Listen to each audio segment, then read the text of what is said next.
Have you ever felt powerless because someone simply didn't value you enough? Today, we dive into Law 13 of the 48 Laws of Power. When asking for help, appeal to their self-interest, never to their mercy or gratitude. Most people make the mistake of begging or pleading, and they get ignored. But true power lies in understanding one simple truth. People act out of their own interests, not yours. Let's explore how to turn this into your advantage. Imagine this.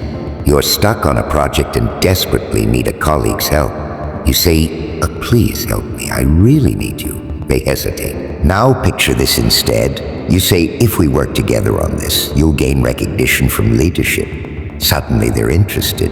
Why? Because now you're speaking their language, the language of self-interest. That's the real magic of Law 13. To master this, stop appealing to people's kindness. Instead, frame your requests in a way that highlights what they stand to gain. Whether it's status, money, opportunity, or recognition, align your goals with their desires. It's not manipulation, it's smart communication. In business, relationships, or even friendships, remembering this can turn you from powerless to persuasive. Before you ask for anything, ask yourself, what's in it for them? Craft your message around their dreams, not your needs, and watch doors open effortlessly. If you found this lesson powerful, make sure to smash that like button, comment your thoughts below, and subscribe for more real-world strategies from the 48 Laws of Power. Stay sharp, stay strategic, and I'll see you in the next law.